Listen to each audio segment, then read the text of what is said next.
I went from being addicted to booze to being addicted to startups. It's the best thing that I've ever done with my life. This is something that could be $1 billion business. CEO.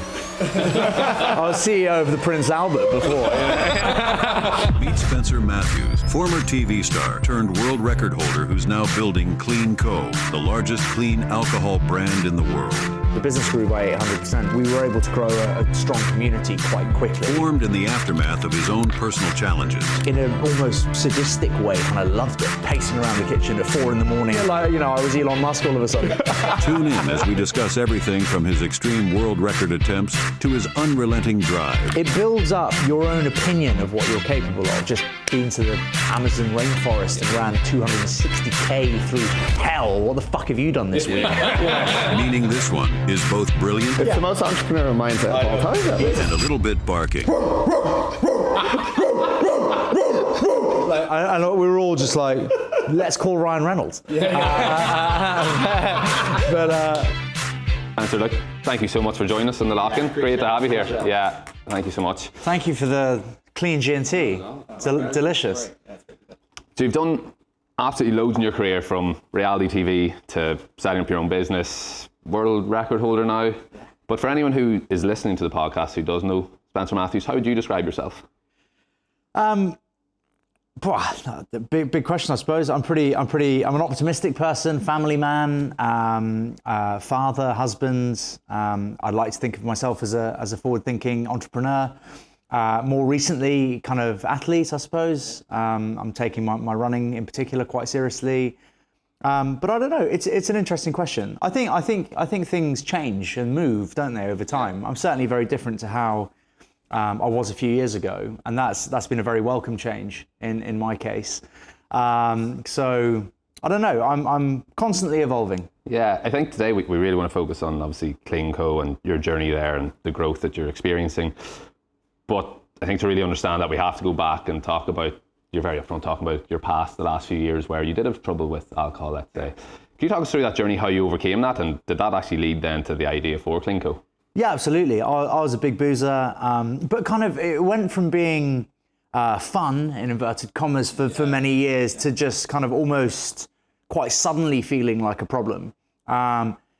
If you're walking around thinking that you have an issue with alcohol, then you probably do have an issue with alcohol.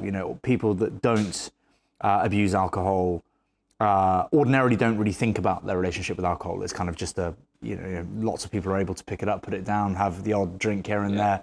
No problem, good on you. I'm a pretty full out, all or nothing kind of person generally, and so, I've done a lot of reading and a lot of work on addiction in therapy and also reading books. And my opinion on addiction is constantly evolving as well and changing. I love different opinions generally on lots of stuff. I tend not to make my mind up and stick with it. If somebody's able to enlighten me in any way, I'm more than happy to hear about it. I'm reading a book at the moment called Addiction is a Choice, which is basically a view that, taking that first drink is always a decision. It's up to you, right? So this concept of not having any control and it being a disease is false, according to the person that wrote this book. I'm not. Does that contradict what you did believe? I'm not putting that forward as my view necessarily. As I said, I'm open to all kind of opinion and views. I think it's really interesting. At the time, I had certainly lost control. So it had gone from deciding to drink on a daily basis for fun and with clients and whatever else that may have been, to feeling like I didn't have control over that decision, because it was a bad habit had really kind of taken over my life, as it were. I was losing sight of who I could be, and I'd lost that kind of spark that I always felt I had. Like, not to sound arrogant, but when I was growing up, I always felt like I could do cool stuff, and I felt, because of my privileged background and the family that I have, that things were perhaps available to me, and that if I wanted to be the CEO of this, I probably can be. If I want to be this, I can be. I grew up with that mentality, which may or may not be true, but it's a nice place to be. That's great. And I started to kind of lose that with the booze. I started to think, fuck, maybe I'm a bit of a drunk loser. Like, maybe I can't do all these things. And I would see other people making vast progress and getting promoted and getting paid more, and I'd look at my own brother who's doing really well, and and stuff, and I would just be, sometimes like a bit pissed in the morning type thing, thinking, fucking hell, like this is where am I heading? Around the time that I packed it all in for a period of time, I do drink alcohol, by the way. I haven't drank in a while, and I have quite long stints of total abstinence, but I like a drink, like as much as the next person. You're choosing your occasion. Yeah, I find that if I drink regularly, it really gets in the way of my life. Yep. If I drink regularly, I can slip into kind of like, oh, maybe I will just drink like once a week. And when I start to make decisions like that, I notice significant, knock-on effects in my training and my business affairs and my life. And I much prefer living a sober life than a kind of even a life of moderation. But again, I think putting a big label on that and I'm never going to drink again is a massive thing to even tell yourself. It almost feels like you're letting yourself down or failing when you have a glass of wine with your parents at a wedding, and that's a shame, isn't it? Yeah. You should be able, I think people should, in theory, be able to do whatever they want, But yeah, so I, around the time that Vogue and I were first dating, you'll all know Vogue, of course, being Irish, my drinking was pretty bad. And it was amplified when she fell pregnant with our firstborn, Theodore, because of course she stopped drinking and going and socializing as much. So kind of shone a big flashlight on me, having a glass of wine at home on my own, watching a film, and you're all of a sudden you're thinking like, shit, do I need to be drinking on my own? I kind of thought she was the weird one for not, like, to me, drinking on a daily basis was just so normal. And it was kind of, she helped me realize that it wasn't really. And I just realized one day that there's a good chance that I'll lose her and the respective people that I love if I don't make a big change. So I literally just packed it in cold turkey, went to see a therapist who specializes in alcoholism and addiction. And his name was Chip Summers. He sobered up a few famous faces that you would have heard of. I won't say who they are just in case they don't want to be mentioned, although I'm sure they wouldn't mind. And it was amazing. It's the best thing that I've ever done with my life, really. And it's kind of the change and the shift in how you can think and operate and be was like honestly far more remarkable than I'd anticipated. Did you notice the kind of physical benefits of it or the mental benefits first, do you think? Yeah, I lost a load of weight very quickly. The empty calories I would have... when I was in the city, I was probably drinking like 10 pints a day, maybe. Yeah. And then jumping on the tube and going home and having dinner and probably having a couple of glasses of wine there as well. And I think I was pretty able. Like I was a good drinker. Yeah. I was competitively drunk, and I really enjoyed it. I liked it. I saw no issue with it at all. I didn't see it as a problem to my mental health, to my health, at all. Like it didn't even register as and that was pretty. I wasn't OTT as one of the brokers. Like that was pretty. It's part of that culture, really. Pretty normal stuff. Yeah. It was pretty soon as the pubs opens, we'd be in there, a few pints, back to the office, finish work, a few more pints, out with clients, a few more, it was just like pretty normal stuff. In fact, I genuinely believe that if I had announced listen lads, I'm packing it in, there's a chance I could have lost my job. Yeah. Seriously, yeah.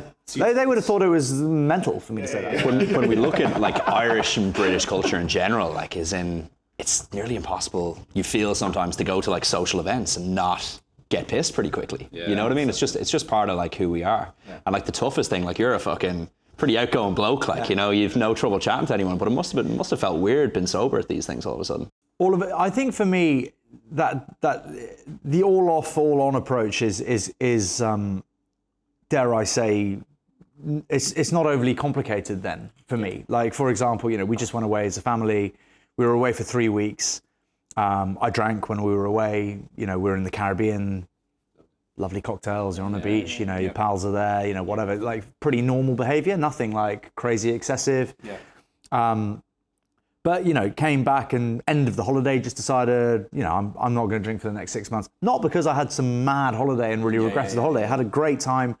But, you know, a few things just started to slip a bit, and I just thought, you know, I really love that feeling of not drinking either. So now when I got back, I just said to myself, you know, I'm going to have a nice period of abstinence in which I'm just going to really, really focus on running. I'm going to, you know, just smash a bunch of PBs, get to where I need to be ahead of my next challenge, and really focus on that and focus on work and focus on my, you know, relationship. And again, nothing went wrong per se, but I did that, and now I'm doing this. And it's kind of, I think it's nice to not blur the lines in my particular case.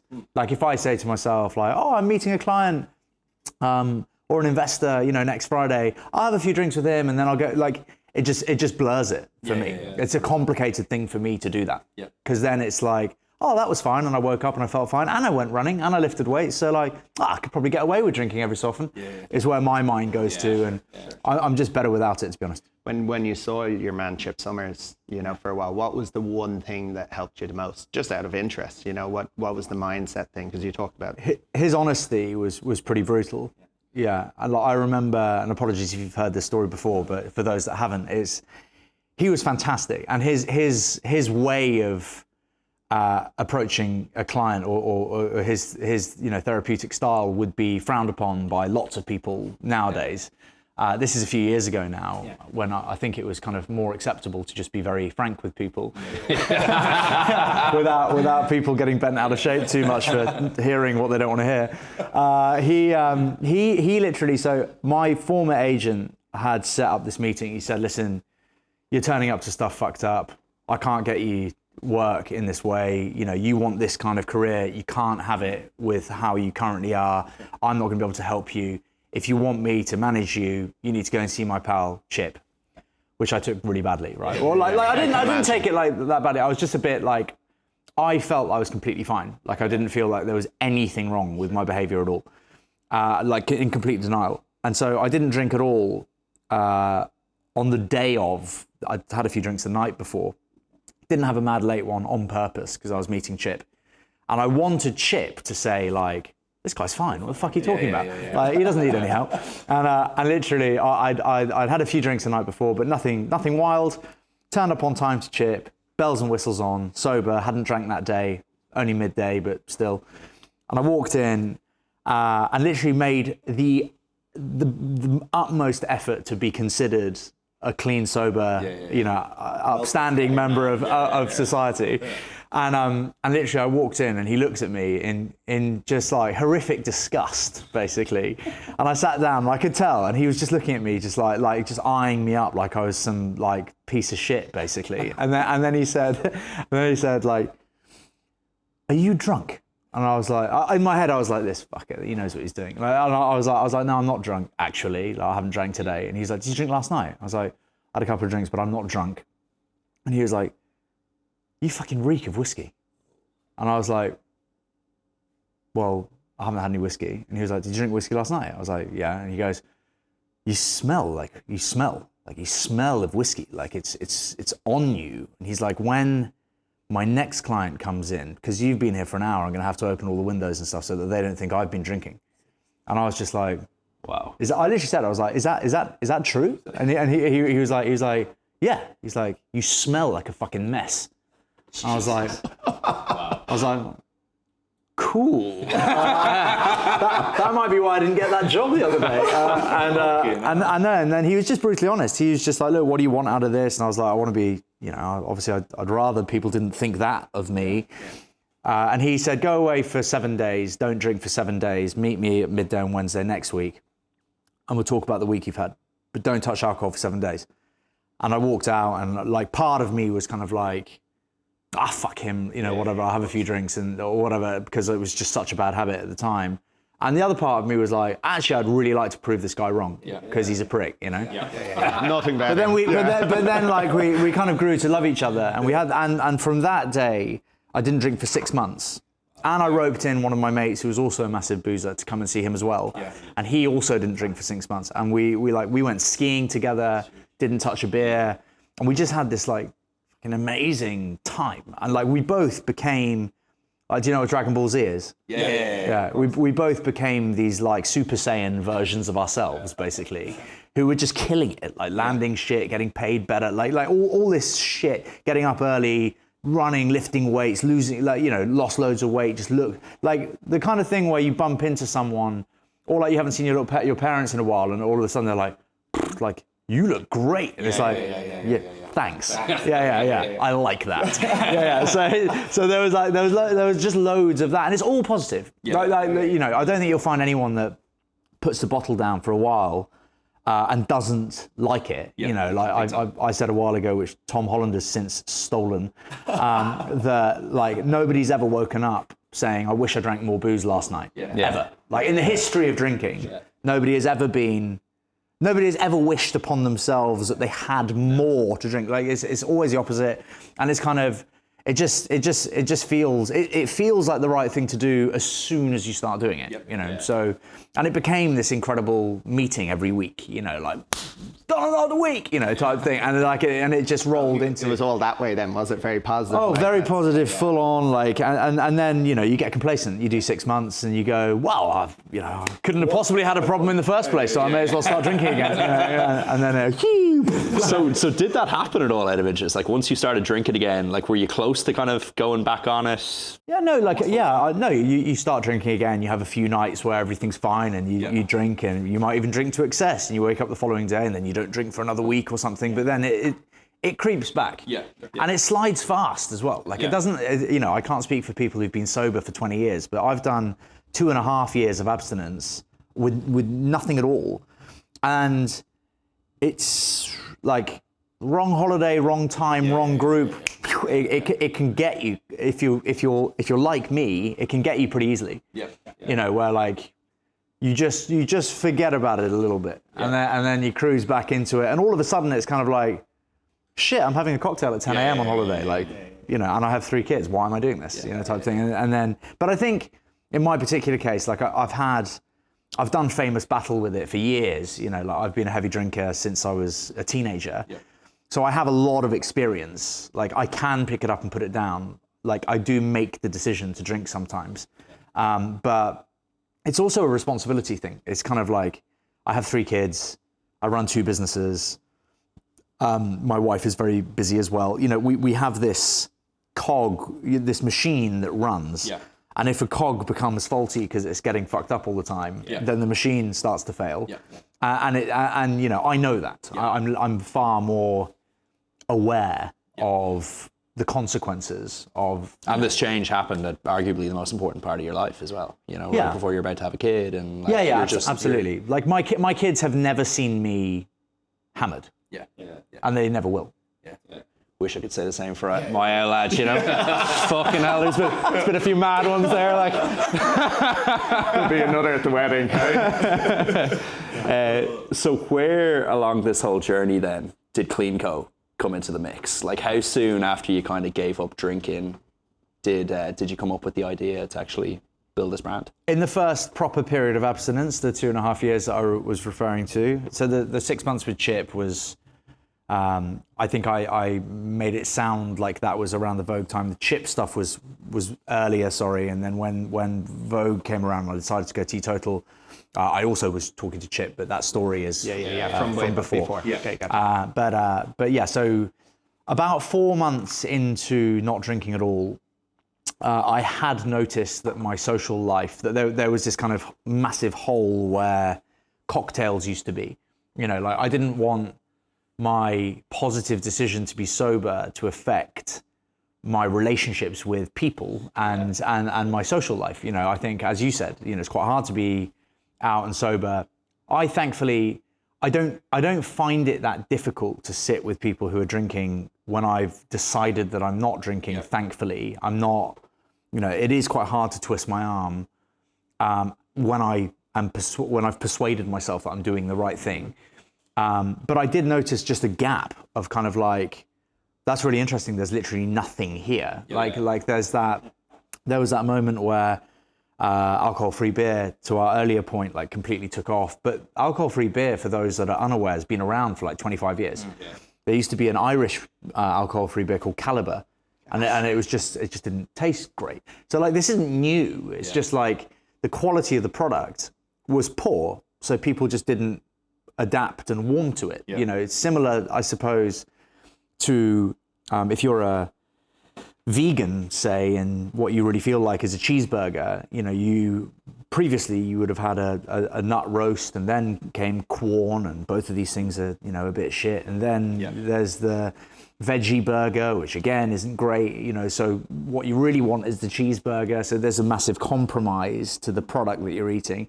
And then all of a sudden there was kind of Impossible Burger and stuff that actually is pretty good, you know, and it does fill that void of the cheeseburger if you're looking to make a health conscious decision around red meat, which I think is very healthy, but that's just my 2 cents. But like, if you were saying I'm going to eat less red meat, then Impossible Burger is not a bad option. Similar with Lucky Saint in the beer, Heineken Zero. Heineken Zero was the real breakthrough.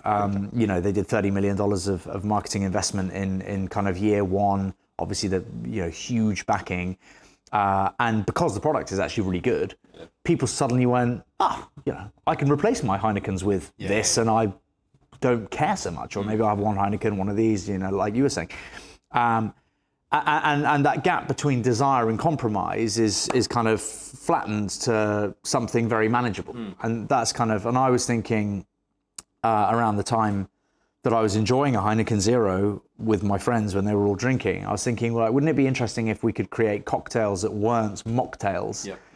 Because the mocktail is just crap, you know. Like it's too sweet. Not as fruit juice. But nobody orders mocktails, even sober people, right? Because most sober people, unless it's, you know, from a very alcohol dependent position, are usually doing it for a health conscious reason. Mocktails aren't healthy; they're full of sugar. It's fruit juice. It's, you know, pineapples, and it's little hats and you know, cherries and shit. And you know, and actually it's they're not cool. They never have been. You know, and they taste shit, right? So I was thinking it'd be interesting to create something in cocktail space, and I was kind of having those thoughts. And then I went to a party and somebody introduced me to Seedlip, which I'd never heard of, as a non-alcoholic gin. And credit to Seedlip that they have never described themselves as a gin. But I couldn't understand, if they were a non-alcoholic gin, why they weren't using gin profile, gin flavors. You know, it was peas, hay, bark, you know, just stuff that I found it really exciting and interesting. I thought the brand was so cool, loved the idea, but I was just like, why haven't they made it taste like gin if that's what they're going for? And then I thought, well, if they haven't done it, I'll do it, you know. And I actually contacted Seedlip and said, you know, I would love to be involved with the brand. And they, like, you know, rightly or wrongly said, you know, we don't work with influencers. I think they said at the time. I hate that word. And shouldn't you be influenced by cool people? You know, I think that's, you know, I'm influenced by Brad Pitt, you know, not someone selling me toothpaste. It's bizarre. Anyway, so like, it's kind of, or Walton Goggins or someone cool. God, I love him. He's the fucking best, isn't he? What a legend! Like, hero. He's like fucking legend. Anyway, have you ever seen his house in New York? Yes, I have. Have you? That architectural design does it. It is. Vogue and I have just exchanged on a new house. I literally sent that Arc Digest article to our guys. I was like, we don't want the whole thing looking like wood now, but like keen for, you know, at least the room that looks exactly like this. No, he's an absolute legend. Like, God, I love him. Influencer. Yes, he can influence me. Without trying to be an influencer, you know, that's the point. I suspect he wouldn't like to be called an influencer, but he is. He is what an influencer, that is what that means. You know, like, I'm receding slightly. I'm no longer going to get a hair transplant because of Walton Goggins, because he looks so cool, right? I'm going to grow it long and slick it back, and if I go bald in the process, who gives a shit? He's made that cool. I love that. Yeah, my wife was like, your hair's a bit thin. I was like, so what? So's Walton's. One of my fiance's bridesmaids turned around like a few weeks ago, and it was like, who's your big crush? Like, Walter Goggins. She's like, oh my God. Which at the time I was like, really? I don't think I've ever seen a cooler person than him in my life. Like, I'm so into him, it's a joke. Anyway, so let's move off Walton Goggins. So Seedlip said no. Seedlip said no, and I said, cool, no problem. And then the following day, I put wheels in motion as a one-man band to try and create the world's first non-alcoholic gin. and got into loads of trouble calling it gin. You'll see it's now called G. It was clean gin. Sorry, what was the issue with gin, by the way? Gin has to be 37.5% alcohol with the predominance of juniper, and the gin boys don't like it. And is that the same for every spirit? Same with vodka, same with tequila? I'm not sure of the exact, but yes, there are. Your branding is T and V. The tequila boys are super dangerous. Yep. Not like violent, but like if you mess around calling your stuff tequila when it's not tequila, you get in all kinds of trouble. Whiskey and tequila, big problem. Gin, you can kind of tread on the toes a bit, you know, and you can tear up the first few legal letters and chuck them in the bin and whatever else, you know, like you're in less trouble with the gin guys.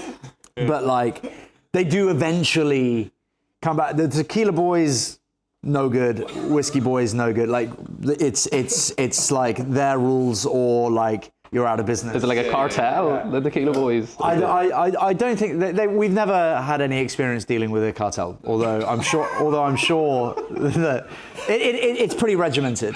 Like, you know, we've received all kinds of stuff saying like, you know, you have a certain period of time to get rid of this and that. Otherwise, you know, your company will cease to exist. Exactly. At least it said your company. Marco Alvarez requests your company at his villa in Mexico. Well, no, we'll just change the label. Actually, we're good. Yeah, don't worry, we'll save you the air ticket. And was it tough at the start then? So one-man band, going after an actual replacement for gin or whatever spirit it was, gin at the start. Was that challenging, just going off by yourself? Because prior to that you'd been on TV, but this was your first real venture in the business.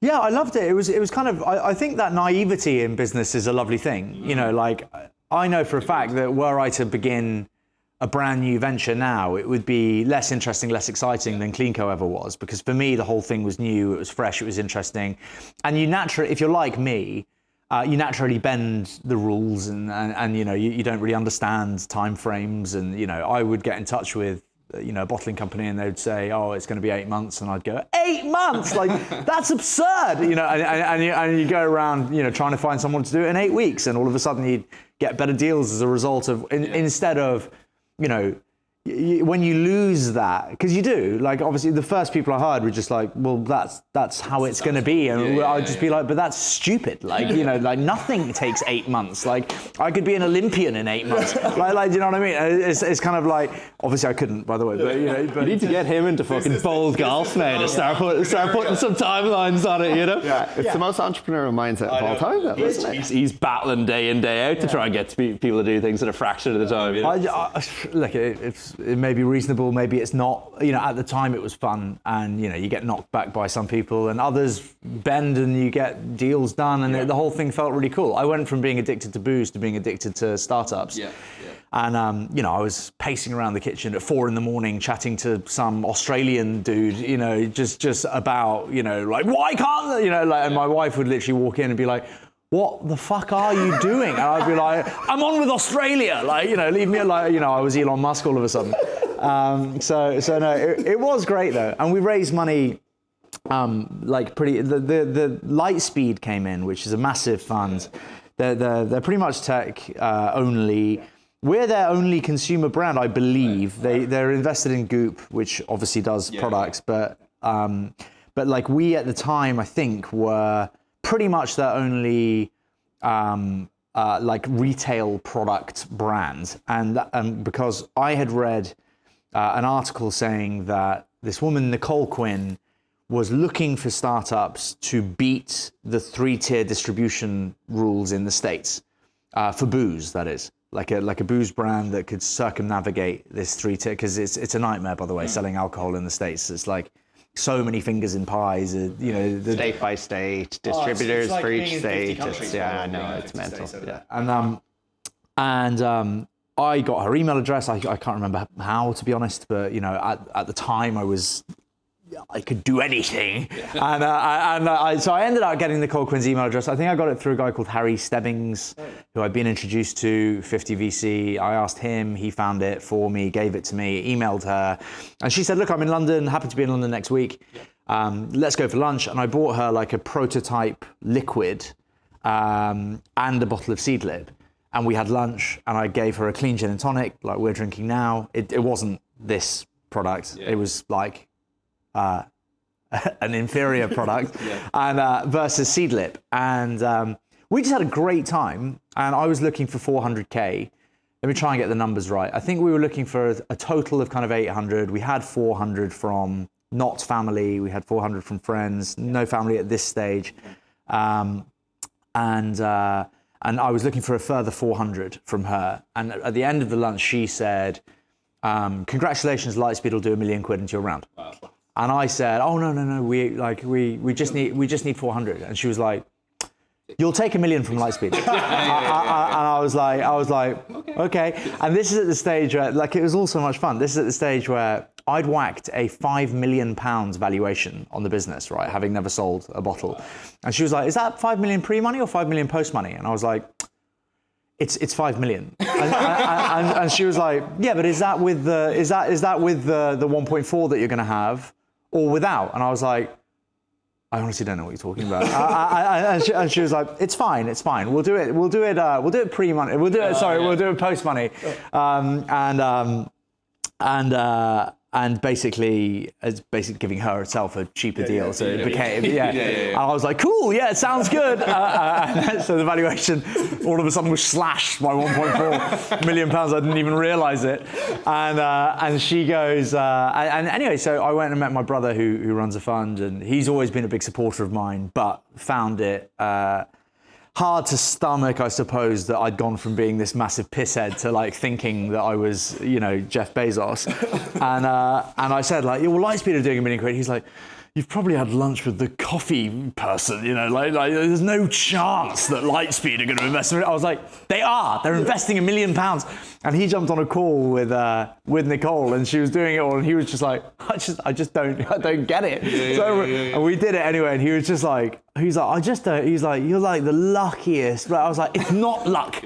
It's hard work, and she can see what I see. So anyway, it was great, and all of that was so brilliant, and it was tough, but it was fun because it's like, it doesn't really matter. Like, we chucked so many plates at the wall, and some stuck and some broke, and it was really entertaining. I hired a guy called Justin Hicklin, who we're still very good friends today.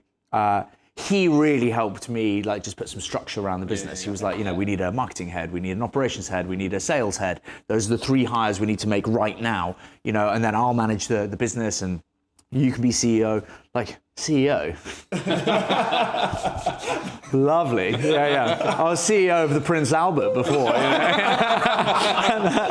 And no, literally just ended up. No, I just loved it. I fully fell in love with it, and just just navigating those next steps was so much fun. Well, you were quite deliberate there when you said raise 1 million, raise money from friends, not family.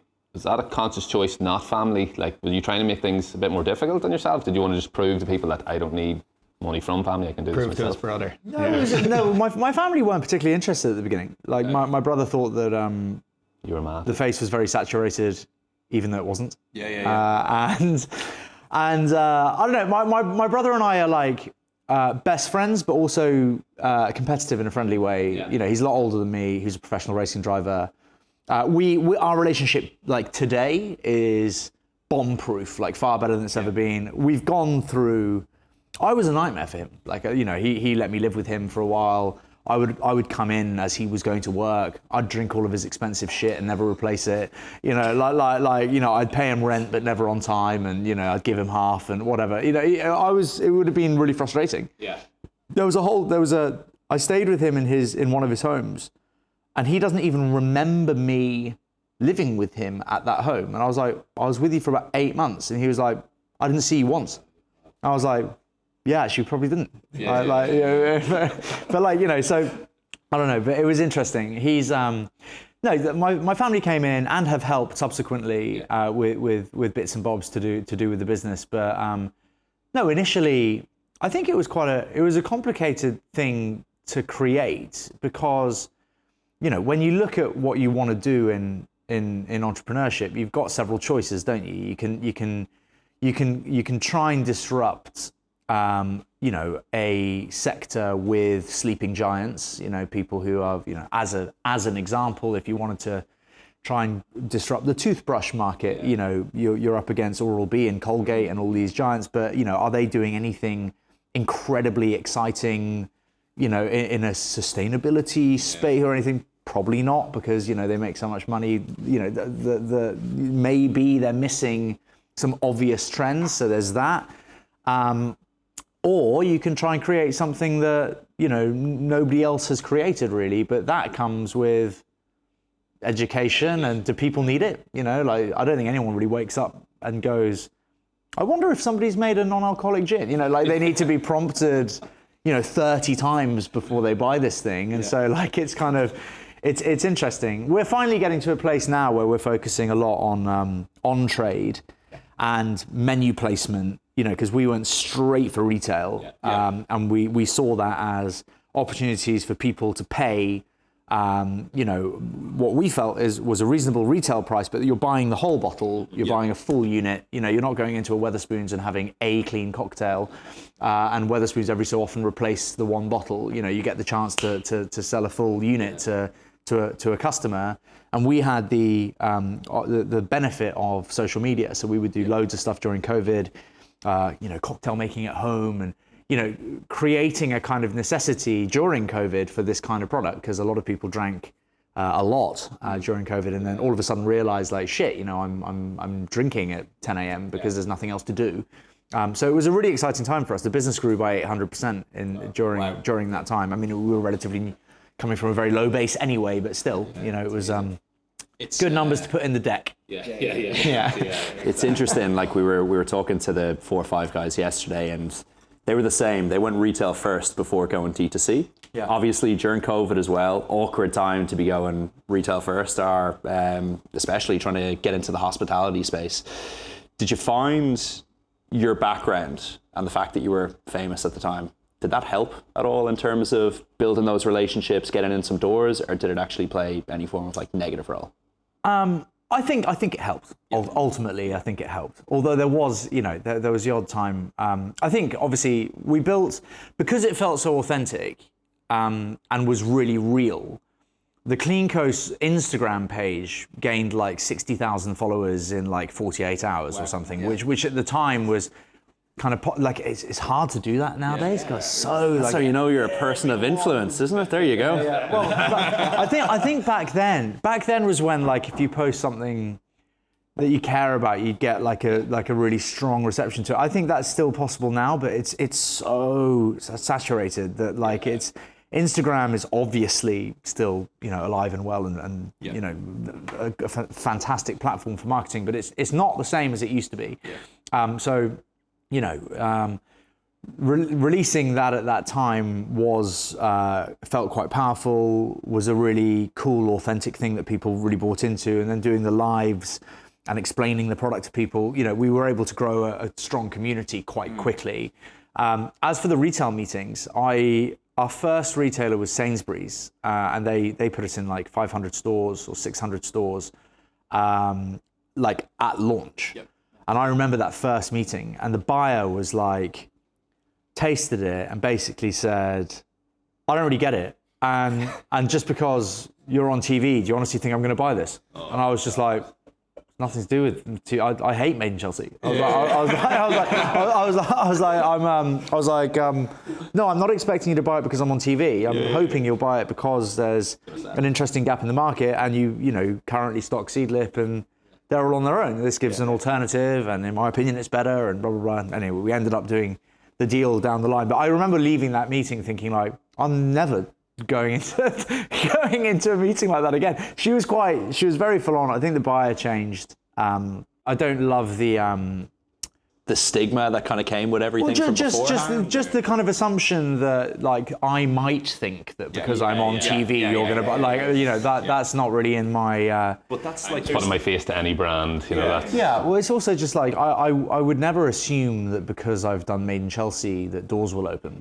Like I actually see it the other way, if anything. But yeah, to your point about the family investing, I'm glad they came in later.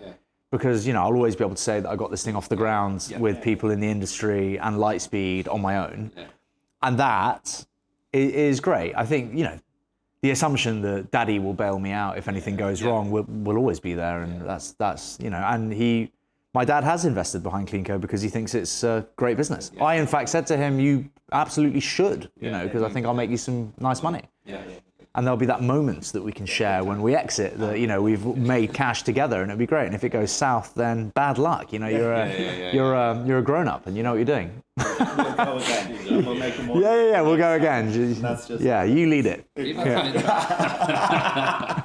We've had some interesting conversations with founders over the past few months, and there always seems to be mixed feeling towards, you know, having an influencer lead out a brand. And we were talking with Grace Beverly a few months ago over in Lisbon. She built up this huge following. She's the founder of Tala. It's athleisure wear for women. I know her. Yeah, she's great. Built up this huge following through doing, like, you know, tutorials in fitness, built Sobriety, and had over 1 million followers, set up Tala and was looking for investment. And all of a sudden, the investors saying, no, actually, they're here to follow you, not the brand. There's too much risk on you. We're not going to invest. And she found it really challenging then to raise money. But I just think it's insane, because if I'm an investor, or again, if I'm a buyer, I'm like, well, Spencer Matthews is the guy behind this.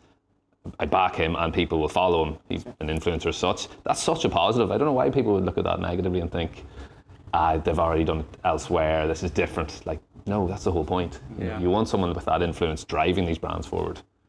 Yeah. I think it's helpful. Yeah. You know, I think it's helpful. It's I think you know, not to be boring, but that authenticity point is important. Yeah. I think, you know, when some celebrity slaps their name on a tequila that already exists, I think that kind of is like, okay, like Ryan Reynolds did the most exceptional job building aviation. Aviation existed for 9 years, I think, before he came on, and was doing nothing, right? So charismatic, awesome A-list actor, you know, of course that was insanely helpful to that brand.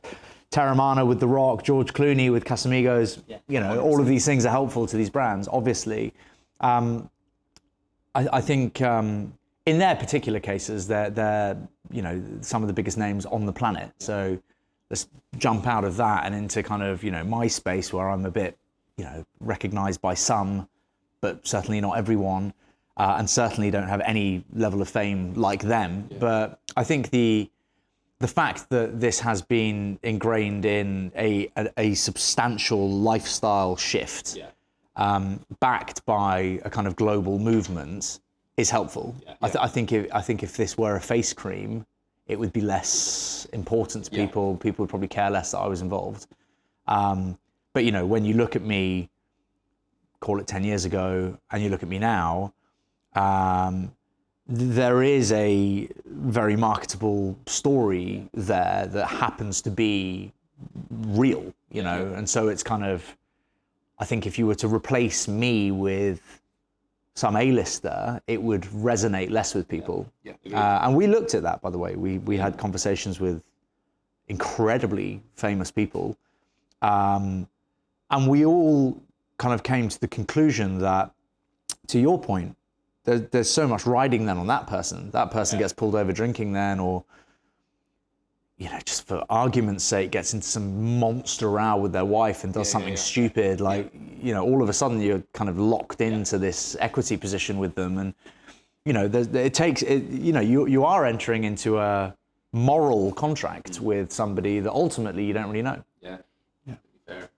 It's probably different with you as well. I think with those brands, and even you take sports people, you take A-lister celebrities, they're not really the founder of a lot of these businesses. Like, they're not actually there going out and doing the product development, deciding what bottle it goes into. Someone's coming to them and saying, do you want this one or this one? And like, that's nothing to take it away from them, but there's a difference between that and building a business, which I think is very much what you're doing. Well, you know, I'm not trying to put myself in a different category as you just said, but you know, I drew this bottle and designed it, and like came up with the name, the concept, the kind of everything. The, you know, tasted thousands of liquids, traveled all over the country, all over Ireland, to call it 30 distilleries to try and get the flavor right. You know, like, I think there's the business, if I'm being completely honest now, it is very different. You know, we have a full team and plenty of private equity and venture backing. And so that necessity to be living on your feet in that aggressive way is less now. I stepped down as CEO when we rushed our entry into the States. We launched through Southern Glazers with a massive upfront order into 44 states, and we weren't ready to do that. That was a huge mistake. All of a sudden, the biggest and best order in the company's history became one of our largest liabilities. 18 months shelf life at the time. You got 18 months to sell the shit. All of a sudden it's like, fucking hell, nobody knows who we are or what this is. Let's call Ryan Reynolds. But no, it was... Did you talk to Ryan Reynolds? No, unfortunately not. Oh, I love it. Spencer, I think you talk about the authenticity and you trying to find a gap that didn't exist. Like Seedlip wasn't really a gin alternative. Was it purely the sort of idea for a missing product that you were going after, or did you see this trend coming of sober curiosity? Did you see that the younger generation actually were starting to drink less and you wanted to pounce on that, or is that just fortunately collided at the same time? No, complete coincidence and very fortunate. So this company was born out of a desire to fix an issue and a gap in my own life. Really, it wasn't. It was made on zero data. Before hiring Justin, I didn't do any research on anything at all. I didn't even care to see if Seedlip was popular. Nothing, zero.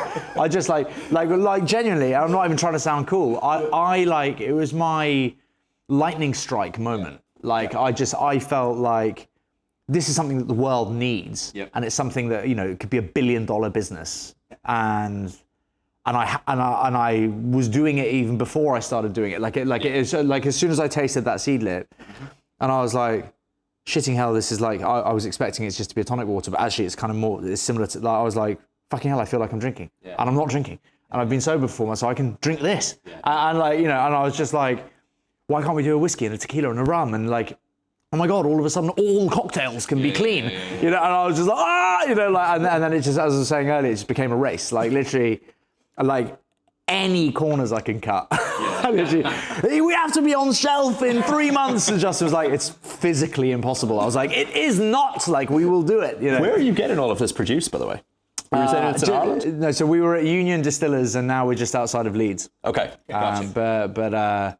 But no, we still do product development with Union and other bits and bobs, but it's outside Market Harbour mostly. But so there's a whole range of it now, yeah. Yeah. Any epic failures when it's come to product development?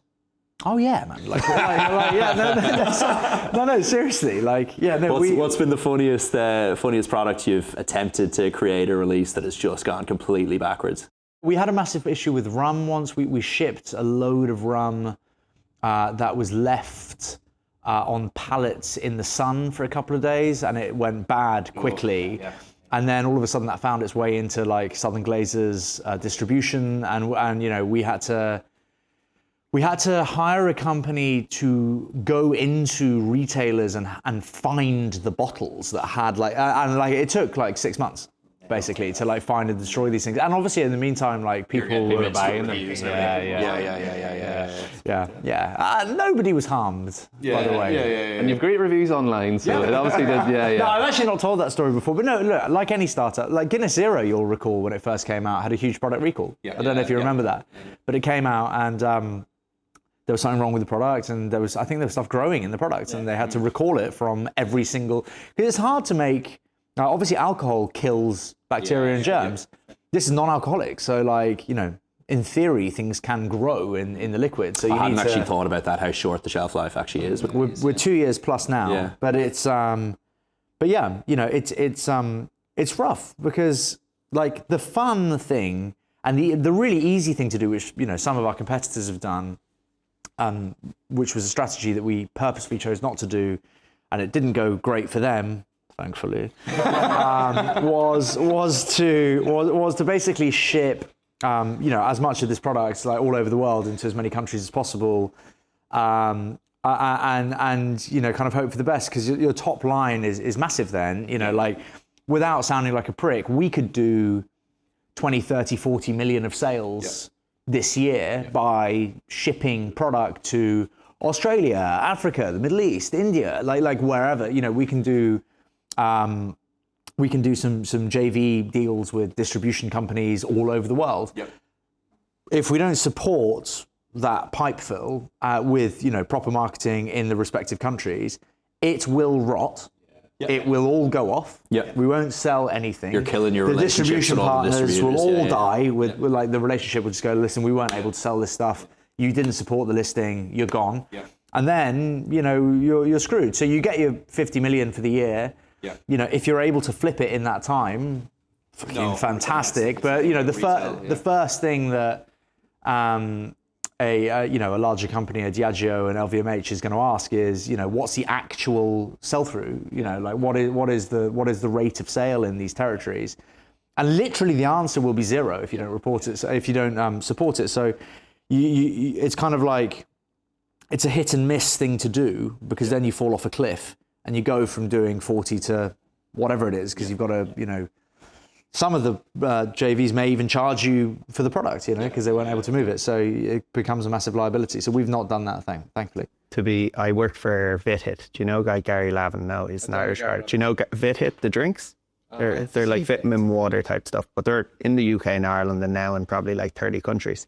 But I worked for them for years, and they used to do it one country by one country. Same reason you had to put people in stores, you have to put people on the streets. We used to have people all over the London streets just giving out free bottles of VitHit, standing outside Sainsbury's, doing it, standing in store, making sure that they were getting placement in store in the right places, trying to get into the little news agents, your local news agents, so someone was buying it in there. Some amount of work with feet on the ground, as you said, on trade, getting into bars and places. But they did exactly the same thing as you. They got to like 25 million in revenue, tried to go to the States, did a big JV deal with Pepsi. They thought they'd be able to go in, burnt a lot of money on it, just because same thing, marketing budgets to get into the US. It's so competitive. And these people are spending 50 million on advertising budgets against you. Yeah. You need to kind of think almost probably state by state when you're going into the US, don't you? If you're going down the retail route, it has to be kind of region based. You don't even have a chance. You just don't have the budget. Yeah. And you need to go after like Atlanta first, not New York City. Yeah, you need to go after somewhere a little bit less. Well, think Nashville. It's a little bit less bogey than Atlanta, Nashville, lots of bachelorette parties. Perfect for gin and tonic. Spencer, we've talked about your journey pre-CleanCo, coming up with the idea for CleanCo, challenges you face now growing that. What we'd love to actually chat about now is you as a founder and what drives you, and in particular maybe focused on the running. Like, was there something that you weren't getting, I guess, from business that you're like, I need a physical challenge now that I'm clean or I have a better relationship with alcohol? There's still an itch to be scratched. So why did you go and run 30 marathons in 30 days?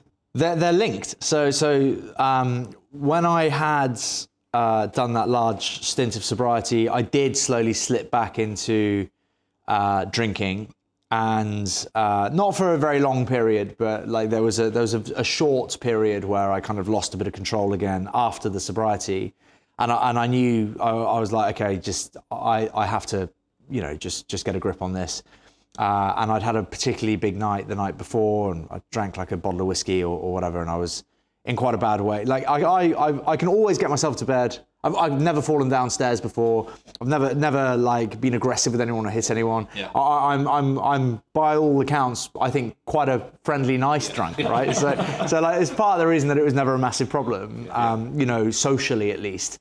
And this one night, like I remember, like I struggled to get myself from the kitchen to bed, and I remember that, and I was just like, I woke up the following day and I thought, this general kind of boozing has to stop. So I signed up to the Marathon des Sables, which is 6 marathons in 5 days in the desert, because I was aware about it because my brother had done it like 10 years before, and I've quietly and secretly always like massively admired my brother, basically, but like through gritted teeth for lots of it, because there was a bit of jealousy there, and he was very successful, like ran all these marathons, done all this amazing stuff, raised all this money for charity, and I was just pissed, basically. And I was just like, that's, it was kind of equal measure of inspiring, but also irritating.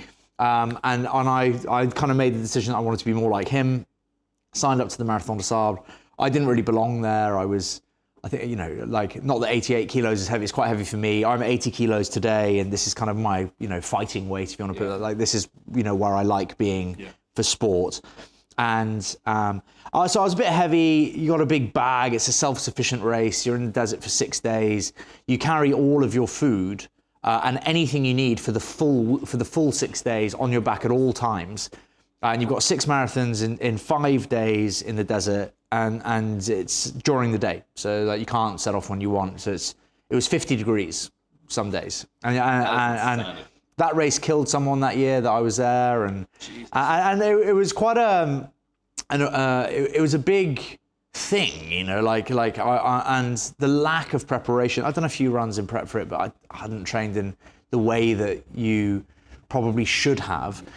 And I got out there and everything was kind of a bit of a shock, but I kind of ground my way through it, and I got quicker as the days went on, as the bag got lighter, and I actually kind of like in a almost sadistic way kind of loved it. Like I saw a lot of people kind of getting crushed by it, and I was kind of just getting charged by it. Not them being crushed, but just like, but you know, I would look at people just like falling out, and loads of people dropped off in the first day, loads of people dropped off in the second day, and I was just like I like this feeling of this endurance stuff. I'd never done anything like it before. Yeah. And I just really liked it. And I came 69th out of 880. Wow. And I didn't really kind of deserve that. I was like it's proper hare and tortoise stuff. Loads of people setting off really hard, fainting, blacking out. Like, I was just like slow and steady for the whole thing. Had a full-on result. Again, I called my brother and I was like, I came 69th, and he was like, yeah, like in your age group. And I was like, no, in the whole thing. And he couldn't believe it again. It was another like CleanCo moment type thing. And I suddenly started to think, I was like, because of the lack of preparation, I had all of these really cathartic, incredible moments where like you kind of feel like you're done, but you know that you can't be done because there's more to go. And I was kind of praying and like literally like talking to God, and like God knows what I'm up to, by the way. Like I literally only pray to God when I need something. You know, I'm not there all the time. He knows it, and you know, so to even think that he'd respond is a joke. You know, because like it's like literally that. You know, I need something again. It's like that friend who only ever calls you for a favor. And yeah, basically, I'm literally like shouting to God and like screaming into the sky and all kinds of weird shit that, like, you know, you just wouldn't do ordinarily. And like I felt really close to my brother who passed away on Everest, and like it was just this like you know, I'll take the 4th day as an example. It's 82 kilometer day. You start at 9 a.m. And by the in the 60th kilometer, so by this point you've done a marathon and 17k. Is that right? Yeah, something like that. Yeah. So like you're fucking deep into hell at this point, right? Like, and it's all sand. It's boiling hot. You've had a couple of meals maybe, and then there's this big mountain. And I met this guy at the base of the mountain. You could see I was in all kinds of trouble, and he inexplicably helped me, which is unusual. You're racing, right? And he put his arm around me and he helped me the whole way up the mountain. And it turned out his name was Michael, right? And like, I couldn't believe it. Like I couldn't really talk properly. It took us like an hour and a half to climb this mountain. You've got 20k left as well at the top of the mountain. And like I was just up the mountain, I sat down and he made me a meal and all kinds of stuff, one of his meals. And I was sat there, I was like, what's your name, by the way? And he was like, Michael. And I was just like, straight away, was like, my brother's put him here to help me. So you have all these incredibly like deep moments. And then he was like, listen, I'm gonna crack on. And then you finish the 20k, and I didn't even eat when I got to the end. I just blacked out and woke up the following day, and you know, you get straight back into it. But it's like, it was amazing. That moment, that was one of the first massive moments of pride that I'd have on the plane on the way home, because you don't even realize it. Honestly, you're so fucked by the end of it that like you get back to the hotel, you have a shower, it feels amazing. You obviously haven't showered in 6 days, and you know, you brush your teeth properly. People snap the stems of their toothbrushes off to save weight Right, that's how seriously people take this thing. I had like a phone charger and shit with me, and like a power bank, and like all kinds of, like, you know, I had like 11 kilos to carry. It looked like I was off to Greece on holiday, and like, you know, so I'm literally dumping stuff, you know, like at the end of it, oh God, I don't need this, you know, like you know, getting rid of it all.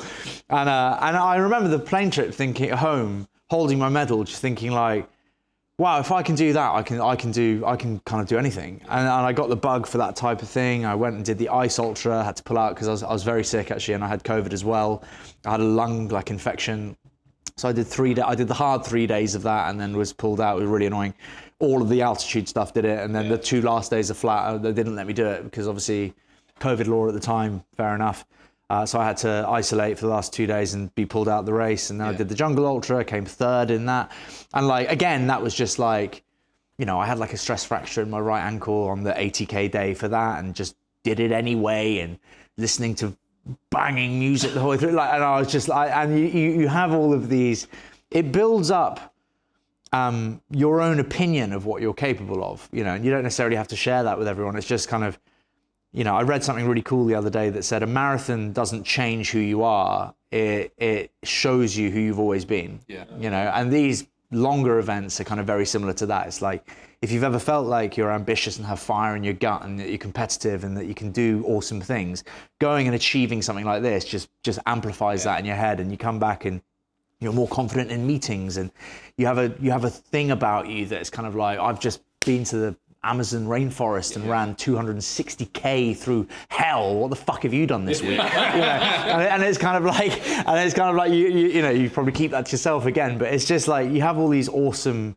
feelings of self-worth. Not that I have any issues with my own self-worth, but you kind of, I don't know, it backs up who you think you are. Yeah, you know, and that's why that's why I love it. And then I don't know, I did that Amazon thing, and I was particularly, you know, dead at the end of that, and I said to myself, I'm never going to do one of these things again. This was just barbaric. And then, you know, a bit of time passes, and obviously you kind of miss that feeling, and I was sat in Scotland having a clean whiskey, actually. I'm not just saying that because it's all I think I was. I was sober, and I was sat by the fire, and I thought, you know, because I'd been inspired by this stage by the hardest geezer, and he was like a third of the way running through Africa. And to be honest, I was just like, how is this guy running a fucking marathon every day for a year, like through Africa? I was like, what, like, and I was like almost obsessing over it. I was like, how is he doing it?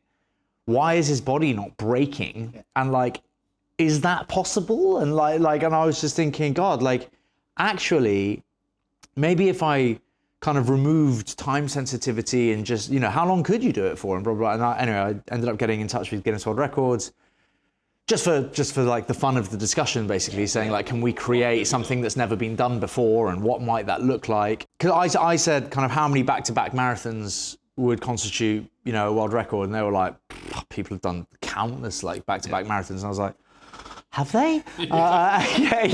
I was like, that's a shame. And they were like, and we work to, usually the parameters are a week or a month. Like, there's no kind of 2 week thing. So I was initially saying I'd love to do like a marathon a day for 2 weeks. And they were like, it's going to be 7 days or 30 days.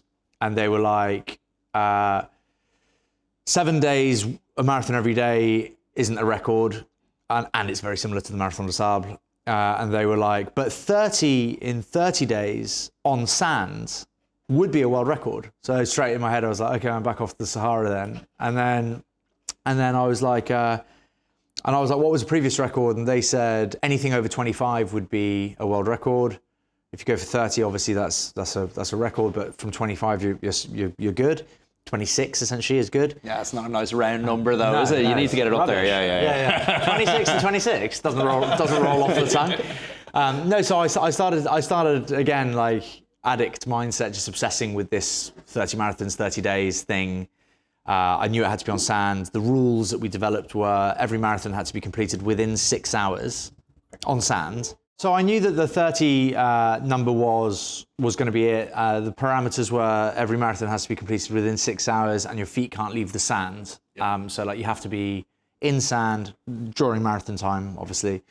And yeah, I had a friend called Josh Patterson who'd done 76 marathons in 76 days in the UK and all the cities of the UK. And I just called him and asked for contacts, so he put me in touch with Chris Taylor, who's now an amazing friend. And logistically, him and his fiancée, Hannah, planned the whole thing. They picked Jordan because they'd done races there before. We got a local Bedouin team, and it was the greatest. Okay, outside of family and kids, and obviously I love my children, love my family, but like as far as an adventure or an achievement goes, it was the greatest time of my life. It was so epic, and it just felt so awesome. Like we teamed up with Globals Make Some Noise. They support about 100 small charities in the UK who'd be unlikely to receive help without them. And they look after a lot of kids really through, homelessness, loneliness, bereavement, suicide, and basically kids who are kind of facing very difficult challenges in life, cancer. And we raised £623,000 in the end. And I think I'm right in saying we were able to help 50,000 families. That's incredible. Which made the whole thing just so. It was beautiful. Like when time it was, and having that as well, having that link to that particular fundraise for these causes made it a really powerful.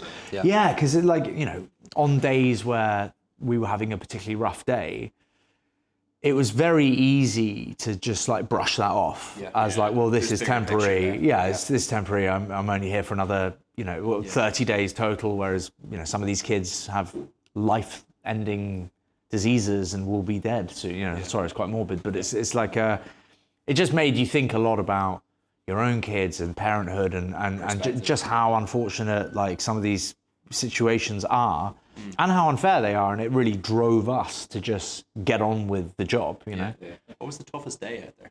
26. Why was that? Because you could have had the record and stopped then. Oh, maybe actually. No, I hadn't actually thought about that. Maybe. The first day was quite shit as well. First day, because I tapered for I hate tapering. I don't know if you guys run or play sport or whatever, but you're supposed to taper before a big event for 10 days. And when you don't run for 10 days, you feel, or I certainly feel, I run pretty much every day, so I feel really lazy. Yeah. And you just you start to lose a bit of confidence in your ability to be, on point and finely tuned. And I don't know, I was eating like a pig in the lead up to it as well, just because you know that you're not going to have an amazing meal for a while. And that's turned out not to be true. We had a great guy who cooked delicious food, but it was I didn't sleep very well. I slept for an hour the night before. I was literally lying in bed, just chomping at the bit. I was so excited. I literally was just I'd got everything mapped out on the floor, ready to put on. I'd done my little piece to camera about how excited I was. And literally, I was dying to get going. And literally, as a result of that, I literally just didn't sleep. My aura clocked a 1 hour sleep. And running a marathon in on sands on an hour's sleep when you haven't ran for a while certainly didn't feel great, and also knowing you had 29 more to go just wasn't the ideal way to kick stuff off. But I remember that marathon in particular. We were really close to the Israeli border, and obviously that part of the world is still going through a difficult time, and all of our GPS devices were scrambled. And it was showing us everything. So phones, maps, Google Earth, Garmin InReach, Coros, all devices that we had, showing where we were, showed us as being in Cairo, in Egypt. And we were it was just a completely puzzling, total head fuck. So it can really throw you off with your pacing. We didn't have any. We didn't have any pacing. So because obviously it wasn't recognizing where we were, so it couldn't pick up pace. And it was awful actually kicking off, because we kicked off at 4 a.m. or 3:30 in the morning, pitch black.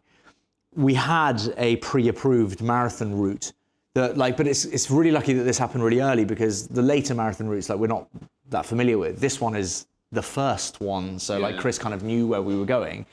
But it was it was shit. I know, and we ended up smashing like a really fast marathon because we were like just like kind of jacked up and just like and so I was knackered. We ran, I think the first, I'm not sure, I can check Strava, all of my marathon times recorded on Strava, but I think it was, I think we did like a 4:20 marathon or something, because we were just fucking hammering it, because I was just desperate for my watch to start working. So it was like, we were just going for it, and I got to halfway and I had some weird niggle in my knee that I'd never felt before, and it was kind of flaring up, and I was like, fucking hell, like, and just thought everything was bad. And I called my mum at the end of the first day, and she could hear it in my voice. She was like, "You're right," and I was like, I think not really sure like how this is gonna like play out, you know. So I felt heavy and I felt shit and felt exhausted, and you know, legs were really like stiff and tight after and I was just like, Jesus, there's 29 more of these, like, you know. And then it did suddenly start to tick off. And like, I remember reaching 10 was a lovely milestone, reaching 20, reaching 15 was halfway, and 20 even better, only 10 left, you know, type thing. And like, once we actually got deeper into the desert, it was like amazing. Everything slowed down a bit, and like the colors became amazing. We'd have the red hot chili peppers in the morning, and like, you know, we developed a routine that worked. And so we just rinsed and repeated the winning formula. You know, if we had a perfect day, we'd just do the exact same thing the next day, and just, you know, we didn't try anything new. 26 was the night before. 25, I didn't sleep at all. We slept at a camp. Camp moved every day, so the bed, whilst we were running, or whilst I was running, I should say, the local Bedouin team would pack up camp, drive 42.2k or 45k or whatever it ended up being, and set up the new camp. The camp, you can see on my Instagram, was, you know, it doesn't take long to set camp up. It's not, you know, we didn't have any kind of luxuries, but it was awesome. And basically, that previous night on Marathon 25, didn't sleep at all. We slept somewhere where there was a pack of stray dogs, and they were all around us all night, barking. Yeah. Just all like, disaster. You'd think they'd take an hour off. Yeah. So it was literally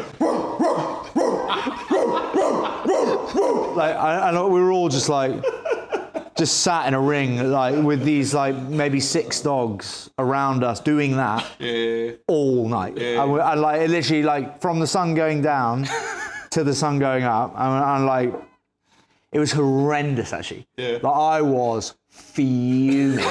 Like, we didn't have anything either to like even help us get rid of the dogs, like, or whatever. Like, you know, and by get rid of, I don't mean kill the dogs. Although at the time I would have gladly considered it. But no, it was really bad. So I didn't sleep a wink, not a single second. And then to have to like not have that recovery and basically just go straight into another marathon was sucked. And then at the end of 26, camp was was on concrete, right? And which actually you'd think would be lovely, but it's not at all. Really uncomfortable.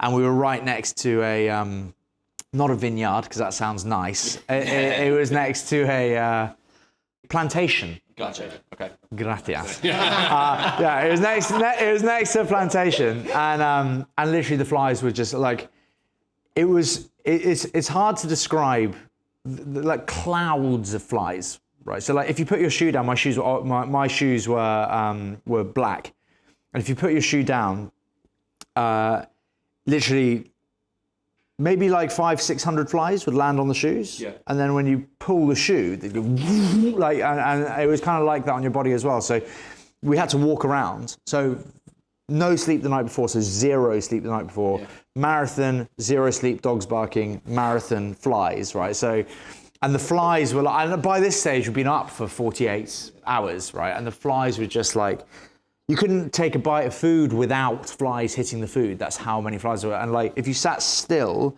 there might be 1,000 flies on you. You'd cover your whole body, right, straight away. And like, obviously, really annoying. So we were having to walk around, like, just doing this for like 2 hours. And the guys were like, at 6:30, the flies will go away. We were like, yeah, fuck it. Like, sure they will. And they did. Like, it was bizarre. It's like they had some place to go or something. Like at 6:30, when the sun comes down, they literally just went, ding, gone. I was like, what the fuck, is so weird. Gone, no flies, zero. So like billions of flies, zero flies at 6:30. And it was just like, it was the weirdest thing ever. And then, just on top of all of that, we were served a goat's head, a boiled goat's head for dinner, which I thought was a joke, right? So like I thought that they were just having fun with us because they did pull our leg like the whole time through this. One of them made a bet that I would get to the end of marathon 4 before failing. I was like, are you fucking mad, mate? I was like literally, I was like, I'll take that bet. So like they weren't the most supportive. They were like amazed every time we got to the end. I was just like, aren't you used to us getting to the end now? Anyway. Fucking hell. I'm never going to give out about doing a 5K again. This is mental. They brought out a boiled goat's head, and you know, goats are certainly not renowned for having fleshy faces. So it was basically like this bony goat's head with teeth, and they plonked it in the middle of the table. And I was like, and I was like, no, like we've ran out of like meat and stuff, so you know, we get the head tonight. And I was like, there's fuck all on it. Like we were trying to find meat on this skull that had been put in the middle of the table. How much were you trying to eat, by the way? You must have, like, your calorie intake must have been mental, was it? Yeah, I lost 11 kilos. Okay. In the 30 days. But like, what were you eating out there to try and like keep There's yourself? your wedding cut. Yeah, I tell you what. How long have you got? How long have you got for your wedding? Not 30, but 23 days. 23 will do it. You'll get 8 kilos then. Goat's head for Jack, and he'll lose a few pounds. 23 will do it. No, I was eating a lot, man. Like a couple of tubs of hummus a day, probably 10 pieces of pita a day, probably a full chicken a day. Maybe as much as a kilo of rice a day. Like I was probably taking on maybe like 7,000 calories a day, but I was burning more than that. Yeah. So over the course of 30 days, if I was in a calorie deficit of even 1,000 calories a day for 30 days, probably makes sense for the weight loss. Yeah. But you must have been tiny coming back. Yeah. I was absolutely minute. I'll show you some. I'll give you some pictures. I'm like, have you seen the picture of me at the finish line? Yeah. I'm like a rake. Yeah. Very tanned as well. Yeah. That's going to be me on my wedding day. So. Yeah. You should bring the banner as well. No, but the whole thing was amazing. I loved it. And like for the times that felt painful, they were outweighed so heavily by the amazing times that we had together. And like it was a really powerful like bonding experience. Yeah. For the last kilometre of every single marathon, we listened to My Chemical Romance, Welcome to the Black Parade. You know, that absolute What a tune. banger. What a tune. Mate. It's the best song, like, ever, basically. and like, I'll listen to it when I go running now, and it's absolutely insane. You know, like people talk about hearing something or smelling something and feeling something. I just get like, It's your hype tune. I get teleported straight back there. And literally, I was running the other day, I was just finishing a run, listened to it on the last like K of the run just to bring back all the memories from the desert. And I called Chris Taylor afterwards and I was like, mate, just whacked on My Chemical Romance there. Like, you know, what we did was, like that'll be with us forever. And he was like, oh, bro, mate, I heard it yesterday. He was like, fuck, it took me straight back. He was like, I nearly called you. I was like, but it's cool, like that level of connection, like now through that song. Like every time I hear that song for the rest of my life, it'll be that like little fun sprint finish to, you know, end of each marathon. I saw you had a few people that kind of came out and did like different parts of it with you as well. Thomas Straker was there for a bit, wasn't he? Tom Straker. Yeah. I'm a big fan of his food, man. I love Tom Straker, so all things butter. All things butter. He's a belter, mate. He's class. So How did he do one of them with you, or a couple of them? He did one. I had to leave him there at the end for the last 10K. Okay. Just because it was slowing up a little bit. No, he's brilliant, but he was like, it's so funny. I remember I was lying down. This is like marathon 24 now, I think. And Straker was supposed to arrive that day to run marathon 25, I think. And something like that. It might have been 21, 22, so, you know, in the 20s. And Chris comes up to me, and there was every so often. It was so weird, by the way. There was like like patches of service, like in the middle of the desert. Like you'd go and sit on top of a rock somewhere and you'd have like 5G. And it's like, and then like 20 meters that way, no G. Yeah. and so like it was like you'd have to like lay in like some awkward position in the glaring sunlight to call your family type thing. And I was lying there on the phone to my wife, and Chris comes over to me with the phone and goes like, "Mate, is Tom Straker coming?" I was like, "Yeah, I think so." He's like, "He's in a DJ booth in Puglia." And it was like, there was a story and it was like 20 minutes ago or whatever. And it's like Tom Straker just like head banging in Puglia at some festival. And I was like, maybe he's not coming. Like I don't know. And he got to us at like 6 p.m. that night, basically. So like he left the club, went back via London, grabbed his trainers. Like I'm not sure. What a maniac! No. He's a savage, by the way. Like, and he landed and he was like, "Man, I just had the most fucked up time in Puglia. I've been on a sesh for 16 days." And like I'm sure he won't mind me saying, like he's famously into his boozing. I think Phenomenal. He loves a party, and he arrived and he was not marathon ready, like at all. But hey, fair play to him. He did the marathon. So like we did a half in the morning, we banged out a half, nice and slow, steady, had some dates, had some coffee, and then went to bang out the second half. And he kind of fell to pieces with like 10K left. We got him there in the end, but like I went and finished and then came back and helped him a bit. But like, again, cool thing to go through with someone though, to kind of have them out there for a leg of this or part of the experience, you know? Spencer, what do the next 12 months look like for yourself then and for CleanCo? We are pretty much cash flow positive. We'll be fully cash flow positive by the end of this year. Some months are cash flow positive, some aren't quite. We are potentially entertaining a strategic investment for the first time, which would just see our distribution, go a little bit more turbo than it currently is, which would be a really exciting time for the brand, I believe. We currently are just sticking to the US, the UK, and Ireland to focus, although on Friday I have a press day with a new investor who is buying into the brand, but he's a famous athlete.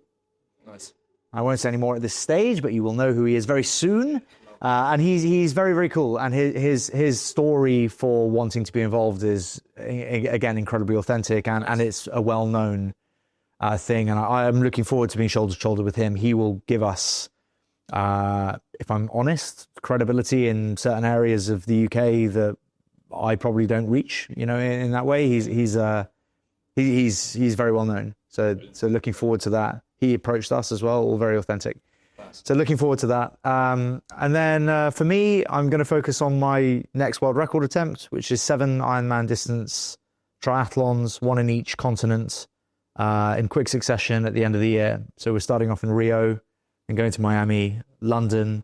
Then we'll be somewhere in Asia, we're not quite sure yet. Australia, Africa, and Antarctica. Amazing. And I actually I think it's kind of daunting, but not really. Like I'm actually just really looking forward to that. Like I love being fit and healthy. My health is something I take very, very seriously. I love training. I get a lot out of it. So for me, it's a bit of a dream really to be able to kind of tackle that kind of thing. I'm looking forward to it. David Goggins 2.0 over here. See you later, David. Amazing. Spencer, thank you very much for joining us. Cheers, lads. Been a pleasure. Cheers, mate. Thank you. Thanks so much. That was really fun. No, thank you.